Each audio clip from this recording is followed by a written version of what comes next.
Hi everybody, I'm Ben from the Bonehead Podcast, and today we're going to do a quick review of the new Winzor Chog Giant.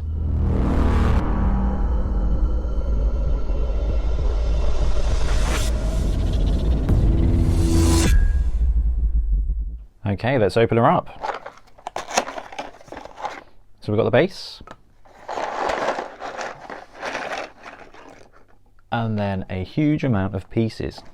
So let's have a look. So, multiple award-winning painter and friend of the podcast, Ian Warhannam had a quick look at this yesterday when it arrived, and we had a quick look at how many pieces there were and how well it fit together. And we can see there's 1, 2, 3, 4 main body pieces. 1, 2, 3, 4, 5, 6 pieces for the legs. I think this is the bags and the barrel, one giant head, the chain, and a small unidentifiable piece. So you can see the casting quality is fantastic. I'll get this painted up soon so that we can have a proper look at how well it paints, but just look at that. Look at the crisp detail. There's very little flash, if any, on these casts. That said, well, I suppose it technically is flash, but there's quite a lot of these mounting plinths for printing and for casting, but they are pretty clean, and I don't think they'll take very long to clear up. Let's have a look at the size of the head compared to the Ale Guzzler Giant Gargant from Games Workshop. So the head's slightly bigger, slightly more cartoony, but I really like it. So we've got the model drying, so I just thought I'd take the chance to show you a couple of things. So the model itself is hollow, so the core body has been cast so well using a two-piece mould that it's hollow, which makes it quite light, and you can see they've even gone so far as to sculpt the giant's underpants from between the legs, which is quite impressive and a brilliant attention to detail. So there we have it, the finished product. You know what, it was not difficult to build at all. The work with resin models comes in with the cleaning up, so with washing them on, at the very beginning, and also going through and taking out the flash. Now, there wasn't a lot of flash with this model, but one thing I do have to talk about is that there are slight gaps in the way it's built. Not very bad at all, but if you don't trim down the adjoining pieces, you will end up with slightly larger gaps.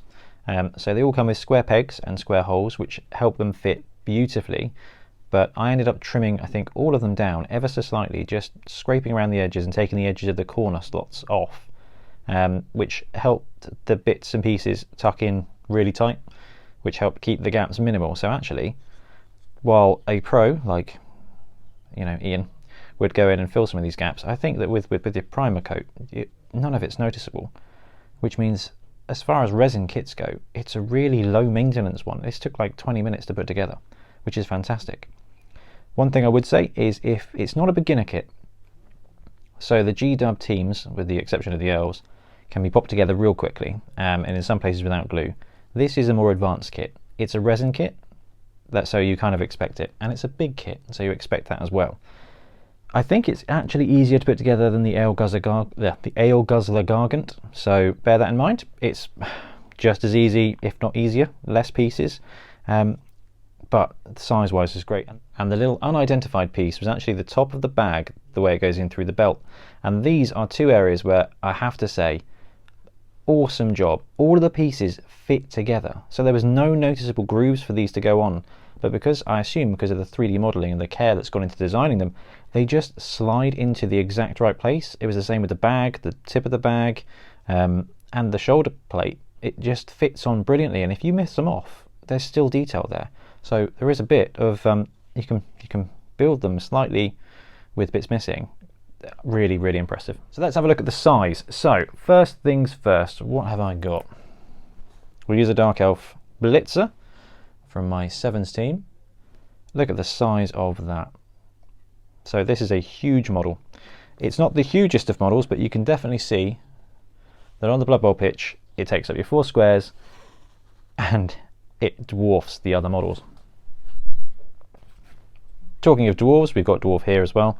So you can see that it's about 1, 2, 3 high. And lastly, we'll compare it to the Ale Guzzler Gargant from Games Workshop. So you can see that it is a bit taller, the Games Workshop one is, but that's probably because of the massive, massive legs. So this one has shorter legs, but a stockier build. On the Blood Bowl pitch though, they're about the same height, so let's see if we can't get a comparison on the height there. This one's about a head and shoulders taller, but this one has got a lot more mass, so you can kind of see the difference in the models there. This one carries the bulk of its weight in the middle and tall, and this is just stocky all the way through. All in all, a really, really lovely kit. So there you have it, one really well put together model. The casting is beautiful, the model design is great, the size is superb, and for £30 it's really not a bad deal at all. Like I said on the podcast, it's the price of 1.5 Forge World Star players. El Guzzler is £40, and as you can see the size is really similar.